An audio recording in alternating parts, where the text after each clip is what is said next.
శ్రీమాత్రే నమః. అమ్మ బిడ్డలందరికీ నమస్కారం అండి. అందరూ ఎలా ఉన్నారు?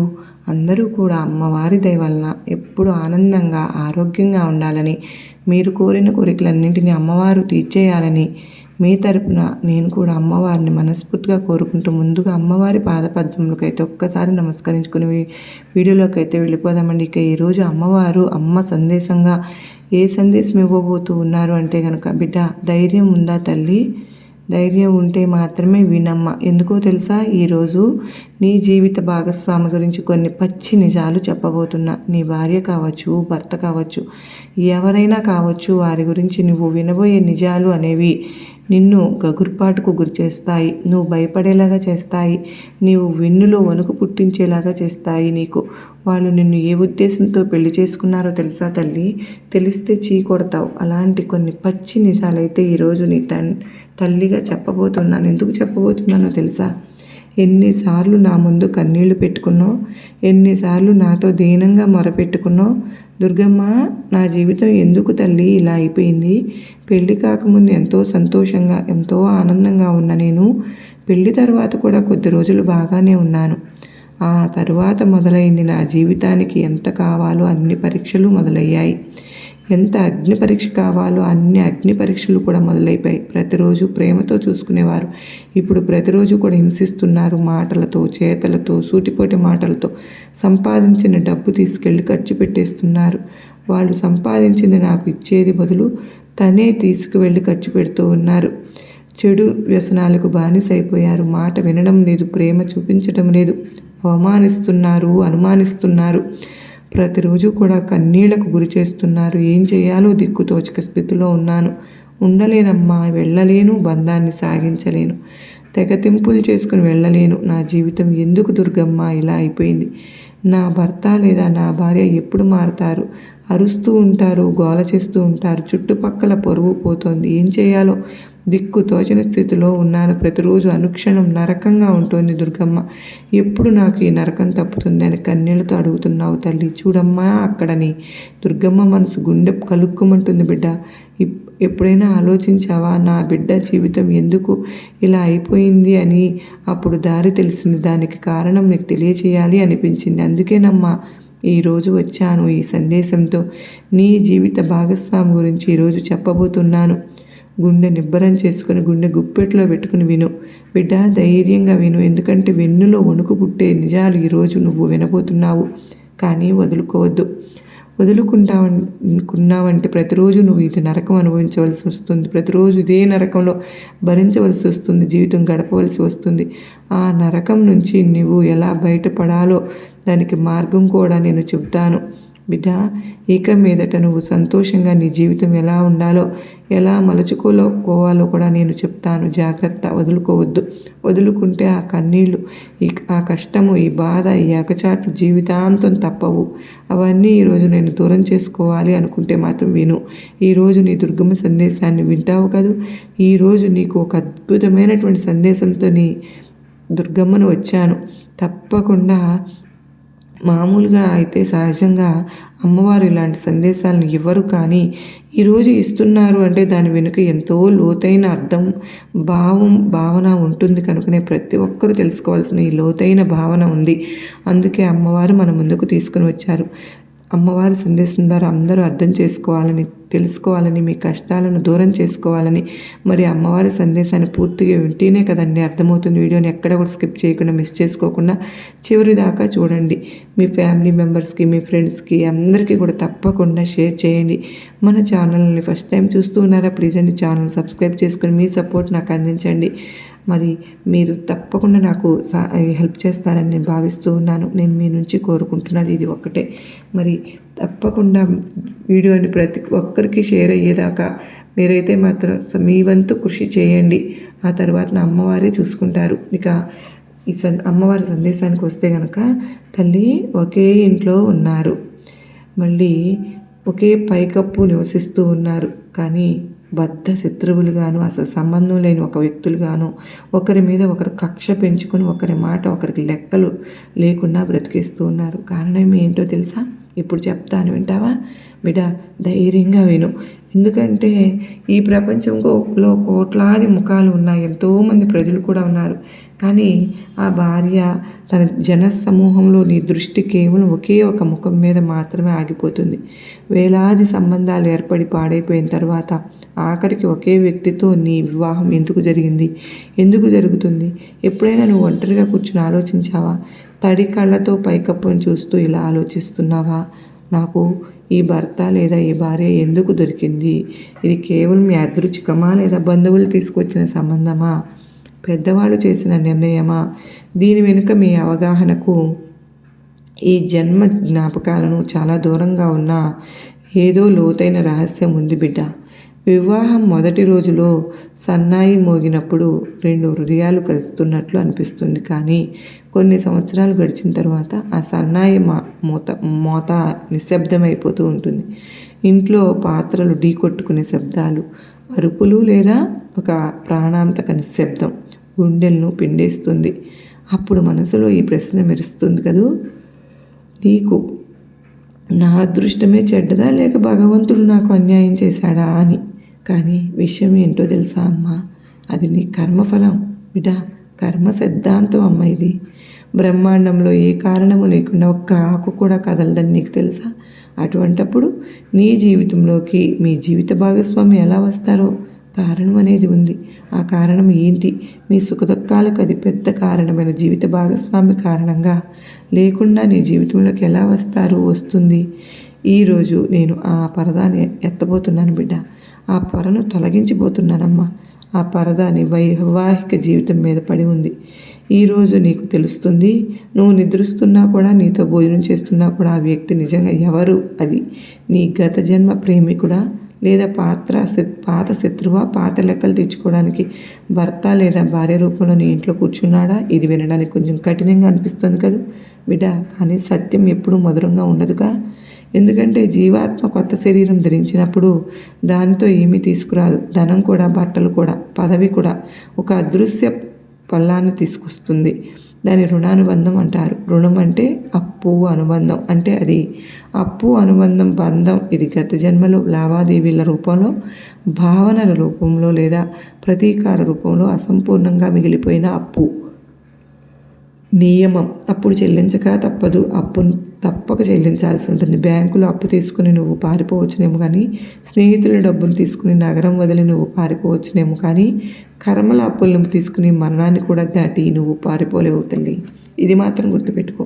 ఆ అప్పు నీడలా నిన్ను వెంబడిస్తూ ఉంటుంది. మళ్ళీ నువ్వు జన్మించినప్పుడు ఆ అప్పుగ్రస్తుడు లేదా రుణదాత వేషం మార్చుకుని నీకు అతి సమీపంగా వచ్చి కూర్చుంటాడు. అతి సమీప సంబంధం ఏది? భర్త భార్య సంబంధం.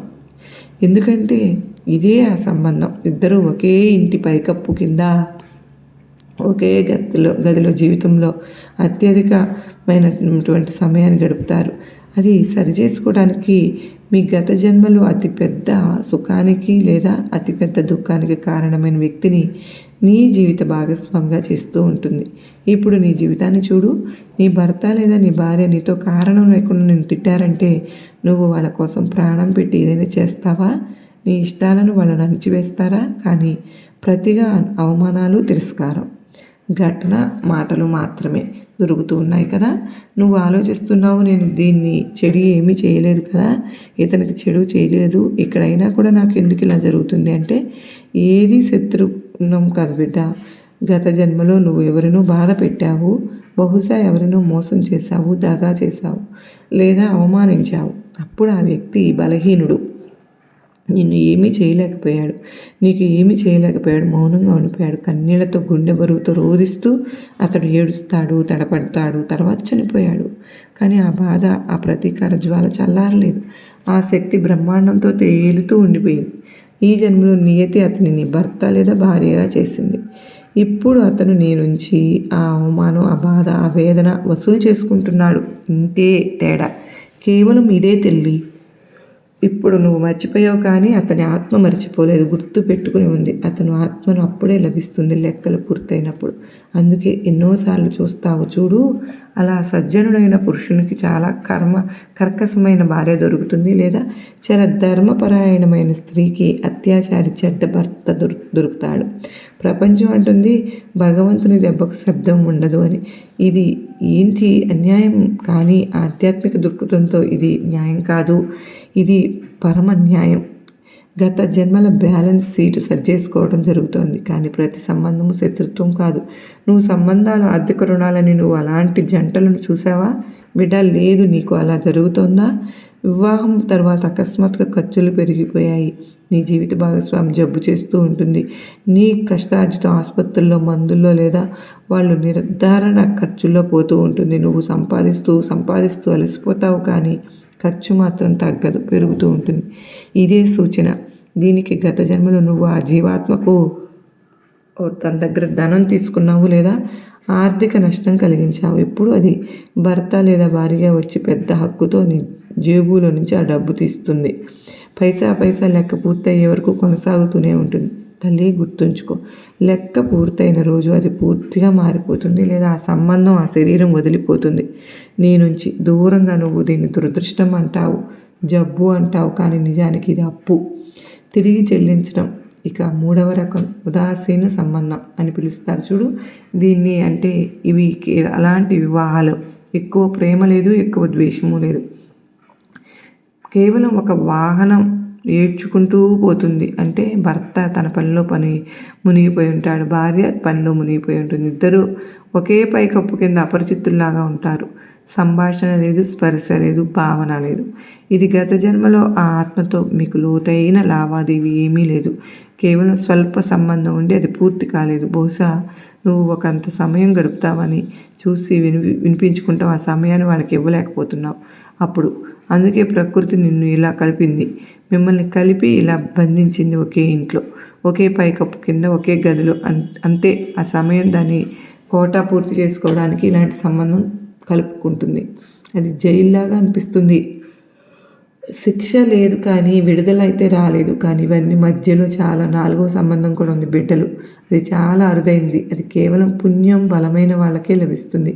అది సకారుణం లేదా పుణ్య అనుబంధం. నీకు అలాంటి భార్య భర్త దొరికితే నువ్వు చెప్పకుండానే నీ మనసు అర్థం చేసుకుంటాడు. నీ దుఃఖంలో నీకంటే ఎక్కువగా ఏడుస్తాడు, నీ సుఖంలో నీకంటే ఎక్కువగా నవ్వుతాడు. నిన్ను భగవంతుని దగ్గరకు తీసుకువెళ్తాడు. పడిపోయినప్పుడు ఎత్తి నిలబెడతాడు, తిట్టడు. అప్పుడు అర్థం చేసుకోండి, గత జన్మలో నిస్వార్థ సేవ చేసిన స్నేహితుడు లేదా గురువు ఇప్పుడు ఆ సేన ఫలితంగా ఆ సేవకు గుర్తుగా నీ జతకు, నీ జంటకి, నీ బంధానికి వచ్చాడు అని. అలాంటి వాళ్ళు తరచూ అంటూ ఉంటారు చూడు. కొంతమందిని గమనించావా? నా వివాహం, నా పెళ్ళి స్వర్గంలో నిశ్చయమైపోయింది, అందుకే ఇంత అద్భుతమైన వ్యక్తి నాకు దొరికారు అని. అది అలాంటి బంధం. అవును బిడ్డ, స్వర్గంలోనే నిర్ణయం అయిపోయింది కనుక ఇక్కడ సిర నీ గత జన్మ నుంచి, కర్మల నుంచి వచ్చింది. ఇప్పుడు అది పెద్ద అతి లోతైన ప్రశ్న. ఈ ఎంపికను నేను మార్చగలనా దుర్గమ్మ? మనుషులు మార్చగలమా? అంటే గర్భంలోకి వచ్చేటప్పుడు లేదా వివాహం నిర్ణయం అవుతున్నప్పుడు నీకు ఏదైనా ఎంపిక ఉందా అంటే ఇక్కడ ఒక రహస్యమైనది ఉంది బిడ్డ. వివాహం ప్రారంభం కిందకు వచ్చే కొన్ని అరుదైన సంఘటనలు. ఒకటి, ఇది నీ జీవితంలో 2 రకాల కర్మలు ఉంటాయి. ఒకటి క్రియామానం, ఇప్పుడు చేస్తున్నవి. మరొకటి ప్రారంధం, ఇప్పటికి స్థిరపడ్డవి మార్చలేవు. తల్లిదండ్రుల మరణం, అలాగే తల్లిదండ్రుల మరణ సమయం, జీవిత భాగస్వామి, 3 తరచూ కూడా ఆత్మ జన్మించే ముందు ఎంచుకుంటుంది లేదా కర్మల ప్రకారం ఇవ్వబడుతుంది. నువ్వు ఆత్మలోకంలో ఉన్నప్పుడు, శరీరం ధరించే వరుసలో ఉన్నప్పుడు నీ ముందు నీ కర్మల మ్యాప్ తెరవబడి ఉంటుంది. నీ ఆధ్యాత్మిక పురోగతి, నీ అహంకారాన్ని పగలగొట్టడానికి ఏ రకం జీవిత భాగస్వామి అవసరమో చూపించారు. అవును, వినడానికి వింతగా ఉంది కదూ బిడ్డ. కానీ కొన్నిసార్లు క్రూరమైన భర్త లేదా గొడవపడే భార్య మంచిగా ప్రేమించే భాగస్వామి కంటే నీ ఆత్మ వికాసానికి మేలు చేస్తారు. ఎలా ఆలోచించు. నీకు చాలా ప్రేమించే భాగస్వామి దొరికితే నీ మాట అంటే వింటాడు, పలుకుల మీద పెట్టుకుంటాడు. అప్పుడు నువ్వు సంసార మొహంలో లోతుకు కూరుకుపోతావు. భగవంతుడు కూడా గుర్తురాడు. అదే స్వర్గం అని అనుకుంటావు. వేరే ఏమీ వద్దని అనుకుంటావు. కానీ దెబ్బలు పడినప్పుడు, దెబ్బలు తగిలినప్పుడు, ఇంట్లో కలహాలు జరిగినప్పుడు, అవమానాలు, మిమ్మల్ని ఒంటరిగా ఏడ్చినప్పుడు నీ భ్రమలు పగిలిపోతాయి. ఈ లోకంలో ఎవరికి వారు కాదని అర్థమవుతుంది. అప్పుడు నువ్వు పరమాత్మ వైపు తిరుగుతావు. అప్పుడు నీ రాకకు భగవంతుడు నిన్ను కలుస్తాడు. నీ దుర్గమ్మ నిన్ను కలుస్తాను. ఎవరైనా లేకపోయినా నేనున్నాను బిడ్డ అంటూ. ఎందుకంటే ఒక భార్య భర్తను తిట్టి అవమానించిందనుకో, ఆ భార్య ప్రేమగా ఆలింగనం చేసుకుంటే ఆ రోజు మంచి పనులు చేస్తారు. మంచి సంతోషంగా ఉంటుంది. ఈరోజు నీ జీవితంలో అటువంటి సంఘర్షణ ఉంటే, నీ భాగస్వామి నిన్ను అర్థం చేసుకోవడం లేదు అంటే అడుగు ఇక్కడ ఆగు. అతన్ని శపించడం మానే, అతనితో గొడవ పట్టడం మానే. ఎందుకో తెలుసా, నువ్వు ఆ వ్యక్తితో కాదు, నీ సొంత గత జన్మ కర్మతో పోరాడుతున్నావు. కర్మతో పోరాడి ఎవ్వరు గెలవలేరు. అద్దంలో నిలబడి చూసుకున్నప్పుడు నీ ప్రతిబింబాన్ని చెంపదెబ్బ కొడితే తగులుతుందా? తగలదు కదా. ప్రతిబింబాన్ని మార్చాలి అంటే నిజమైన ముఖాన్ని మార్చాలి. నీలో మార్పు తేవాలి. చాలామంది నన్ను అడుగుతూ ఉంటారు, బిడ్డ బహుశా నీ మనసులో కూడా ఈ ప్రశ్న ఉండి ఉండవచ్చు, దుర్గమ్మ అయితే నేను జీవితాంతం గుట్టుగా చచ్చిపోవాలా? ఈ అత్యాచారాన్ని భరిస్తూనే ఉండాలా? అన్నీ సహిస్తూనే ఉండాలా అని. ఎందుకంటే ఇది గత జన్మ కర్మ. ఇక్కడ అత్యాచారం భరించమంటుంది కాదు, అది స్వీకారం మరియు సుధారణ గురించి మాట్లాడుతున్నారు. బిడ్డ, నువ్వు నా భార్య చెడ్డది లేదా నా భర్త రాక్షసుడు అని నమ్ముతూ ఉంటే నువ్వు ఇక్కడ ఏమవుతుందో తెలుసా? అలానే ఉండిపోతావు నువ్వు దుఃఖంలో, బాధలో. కానీ ఆ క్షణం వచ్చినప్పుడు ఈ వ్యక్తి నా కర్మల నుంచి నేను రాసిన ఉత్తరాన్ని నాకే తెచ్చాడు అని అర్థమైనప్పుడు నీ ఫిర్యాదు ముగిసిపోతుంది. నీకు తెలుస్తుంది, అనిపిస్తుంది కూడా. ఈ సత్యం క్షణంలో నీ భార్యలో లేదా నీ భర్తలో మార్పు వచ్చినప్పుడు, తిట్టినప్పుడు అనిపిస్తుంటుంది. నేను గతంలో తెలుసో తెలియక వీళ్ళను బాధ తీర్చుకుంటున్నారు, ఇప్పుడు ఆ రుణం తీర్చుకుంటున్నారు అని అనుకో. అంతేగాని వ్యక్తి మీద కాదమ్మా నీ కోపం రావాల్సింది. ఇది గత జన్మ కర్మ తాలూకా అని నువ్వు గుర్తుపెట్టుకో. నువ్వు అలా అర్థమైనప్పుడు ఇక నువ్వు ఫిర్యాదు చేసుకోవడానికి ఏమి ఉండదు కదా. ఆ రోజు నువ్వు ఆ వ్యక్తిని వేరే కళ్ళతో చూస్తావు. ఈ బిచ్చగాడు కూడా ఒక నీతి చేతుల్లో బలవంతంగా ఉన్నాడని అనుకుంటావు. తన పాత్ర పోషిస్తున్నాడు నా లెక్కలు తీర్చడానికి. అక్కడే ఒక అద్భుతం జరుగుతుంది అని. అయితే కర్మబంధాన్ని తెంపే ఒక రహస్య విధానం ఉంది, చెప్పున బిడ్డ, వింటావా? నీ జీవిత భాగస్వామి మీద ద్వేషం ఉంటే గుర్తుంచుకో, ద్వేషం కూడా ఒక బంధం, ప్రేమ కంటే లోతైన బంధం. ద్వేషం, నువ్వు ప్రేమించిన వ్యక్తిని మరుజన్మలో మర్చిపోవచ్చునేమో, కానీ ద్వేషించిన వ్యక్తి గురించి రోజు చెడు ఆలోచిస్తే ప్రకృతి అన్నీ మళ్ళీ నీ ముందు నిలబెడుతుంది తీసుకొచ్చి. నీ ధ్యాస అతని మీదకే ఉంటుంది కనుక తన భర్త లేదా భార్య నుంచి బయటపడాలంటే ఒక విడాకులు తీసుకోవడం చాలదు బిడ్డ. కాగితంపై రాసిన ఈ విడాకులు జరగవచ్చు, కానీ ఆత్మస్థాయిలో అది విడాకులు తీసుకోవడం కాదు. క్షమ వచ్చే వరకు అది ఆగదు, సాగుతుంది. నీ మనసులో అతని పట్ల ఒక కఠినమైనటువంటి ఆలోచన కూడా ఉంది కదూ.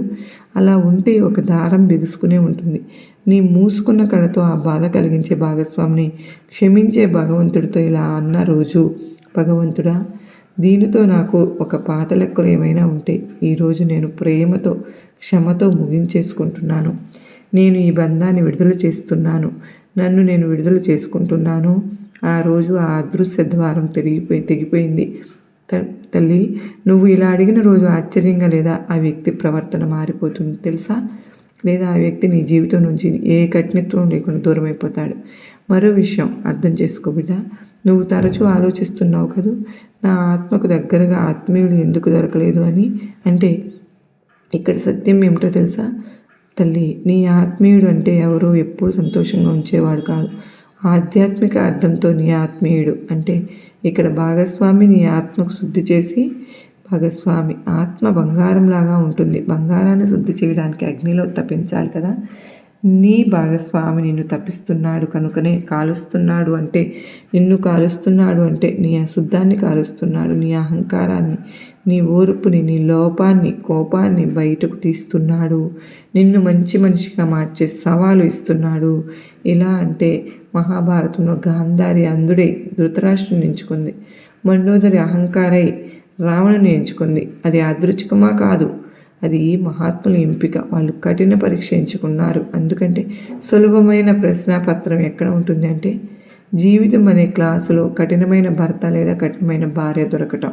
నీ ఆత్మ ఉన్నత తరగతిలో ఉన్నని ఈ కఠిన పరీక్షలో నువ్వు నెగ్గావు.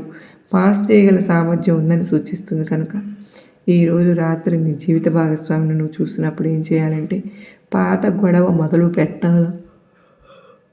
కాదమ్మా, ఈరోజు వాళ్ళను శరీరంగా చూడవద్దు. బిడ్డ అరుస్తున్నాడా, నిద్రిస్తున్నాడా, లేదా ఎవరితోనో ఫోన్ మాట్లాడుతూ మునిగిపోయాడా అని చూడకు.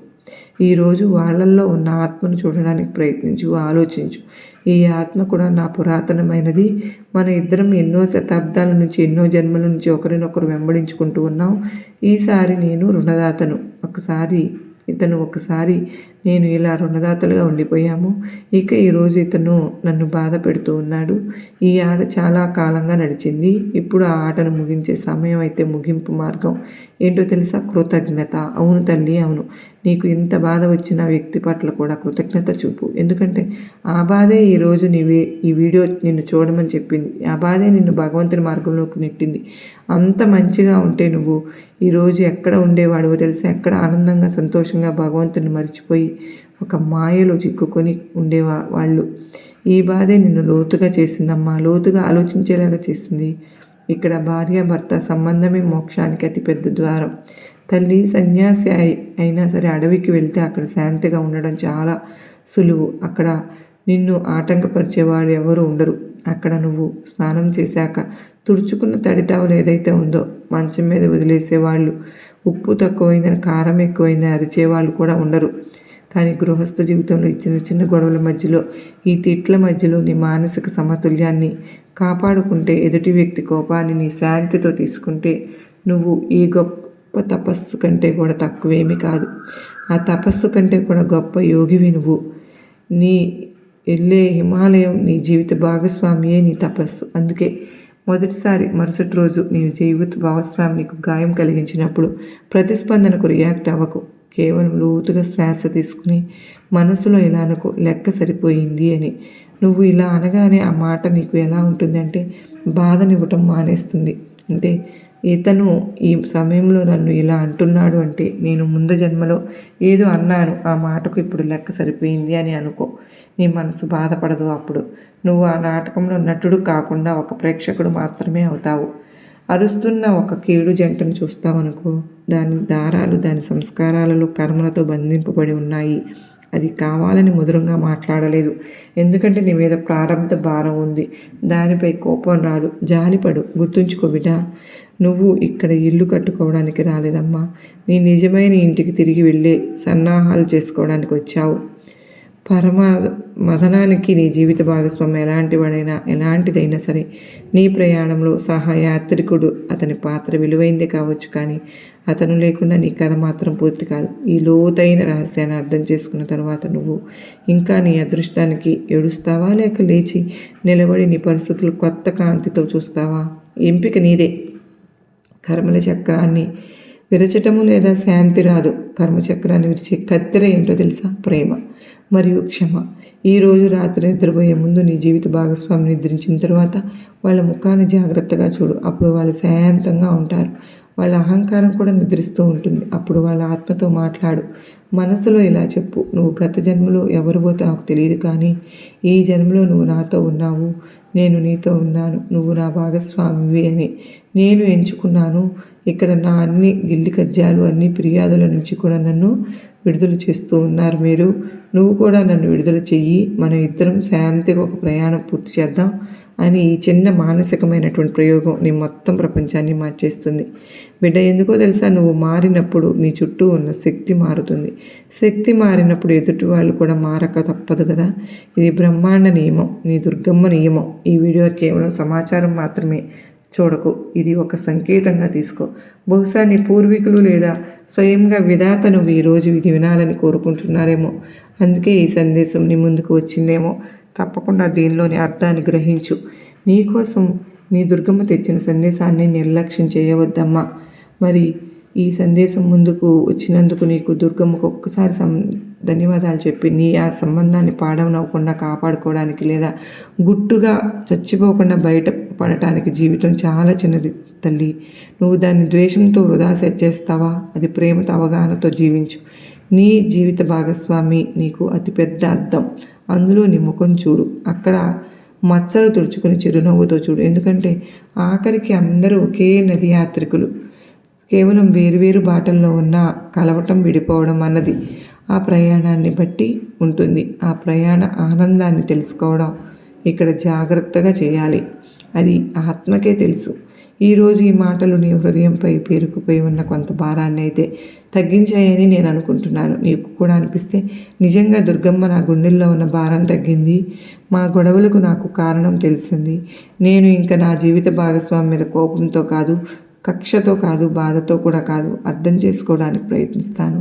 నేను గత జన్మలో ఏదో తనను బాధ పెట్టే ఉంటాను, ఆ రుణం తీర్చుకుంటున్నాను దుర్గమ్మ అంటూ నాకు ఇక్కడ ఒక మాట చెప్పు బిడ్డ. నా మనసు ప్రశాంతంగా ఉంది, నా జీవితంలో ఎలా ఉండాలో నాకు అర్థమైంది దుర్గమ్మ అంటూ నాకు ఇక్కడ ఒక్కసారి చెప్పు తల్లి. ఎందుకంటే నీకు జవాబు దొరికింది. ఇప్పుడు నీకు ఖచ్చితంగా అనిపిస్తే శ్వాస తీసుకుని నిన్ను క్షమించుకో. ఇక్కడ కామెంట్లో రాయి, నేను నా సంబంధాలను స్వీకరిస్తున్నాను మరియు వాటిని పవిత్రం చేస్తూ ఉన్నాను. అవును, ఈ వీడియో ఎవరికైతే వైవాహిక జీవితంలో ఎన్నో ఇబ్బందులు పడుతున్న బిడ్డలు చూస్తూ ఉంటే కనుక రోజు ఏడుస్తున్న వారికి సహాయం చేస్తుందని ఈరోజు నాకు అనిపించింది. కనుకనే బిడ్డ కొంచెం ఓదార్పు కలుగుతుంది, గుండెల్లో కొంచెం భారం తగ్గుతుంది, దిగుతుంది, కొంచెం ధైర్యం ఇస్తుంది. నీ తలరాతను నువ్వు తిట్టుకోకుండా ఉంటావు, నిన్ను నువ్వు నిందించుకోకుండా ఉంటావు, భగవంతుని దూషించకుండా కూడా ఉంటావు. అందుకని ఈ సందేశం అనేది ఈరోజు నీ ముందుకు తీసుకొచ్చాను.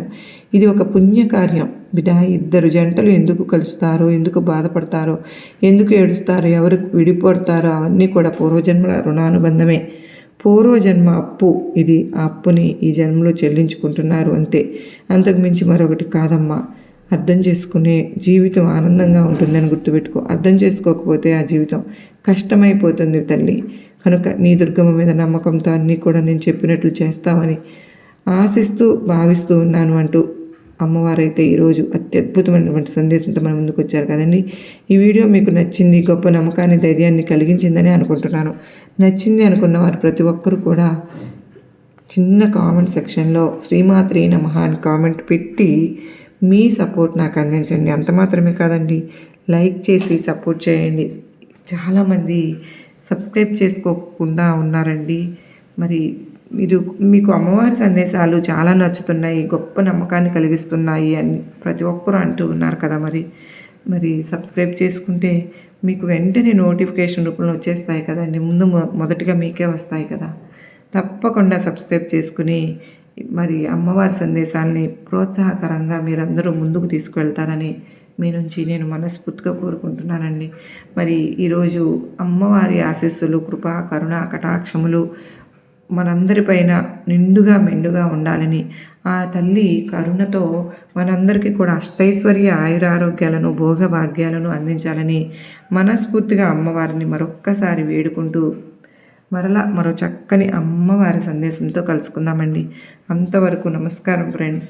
ఓం సాయిరాం. శ్రీమాత్రే నమః. సర్వే జనా సుఖినో భవంతు. లోకా సమస్త సుఖినో భవంతు.